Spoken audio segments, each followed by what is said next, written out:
7,175명, 코로나19 확산세가 거세지면서 신규 확진자가 처음으로 7,000명대를 기록했습니다. 위중증 환자도 처음으로 800명대를 기록하면서 역대 최다를 기록했습니다. 취재기자 연결합니다. 신현준 기자. 네, 신현준입니다. 네, 자 신규 확진자가 지금까지는 5,000명대가 최다 기록이었는데요. 오늘은 7,000명대까지 급격히 올라갔죠. 네, 오늘 0시 기준 코로나19 신규 환자는 7,175명입니다. 전날보다 2,000명 넘게 늘면서 처음으로 7,000명대를 기록했는데요. 기존 최다였던 지난 4일에 5,352명보다도 1,800명 넘게 많습니다. 이번 주부터 단계적 일상 회복을 잠시 중단하고 방역에 고삐를 쥐었지만 아직 효과가 나타나지 않고 있는 겁니다. 신규 환자의 감염 경로를 보면 국내 발생이 7,142명, 해외 유입 사례가 33명입니다. 국내 발생을 지역별로 보면 수도권에서만 5,584명, 전체의 78.2%의 확진자가 나와 유행을 주도하고 있습니다. 위중증 환자는 전날보다 66명 늘어서 840명, 처음으로 800명대로 늘었습니다.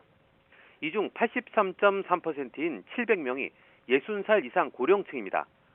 사망자는 63명이 발생해 누적 사망자는 4,000명을 넘었습니다.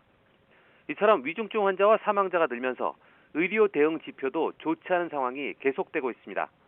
어제 오후 5시 기준 중환자 전담 병상 가동률은 전국이 78.7%, 수도권은 84.5%로 한계치에 다다랐습니다. 지역별로는 서울이 88.6%이고 경기 79%, 인천 91.1%로 집계됐습니다. 남은 병상은 서울이 41개, 경기가 77개, 인천 7개로 수도권 전체 125개입니다. 수도권에서 하루 이상 병상 배정을 기다리는 사람은 어제보다 59명 줄어든 860명이고 나흘 이상 대기자는 358명으로 집계됐습니다. 또 재택치료를 하는 환자는 전국적으로 17,362명으로 하루 전보다 500여 명 늘었습니다.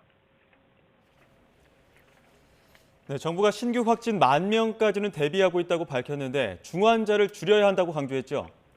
네, 방역당국은 앞으로 1, 2주 이내 위중증 환자 증가세를 억제하는 것이 관건이라고 밝혔습니다.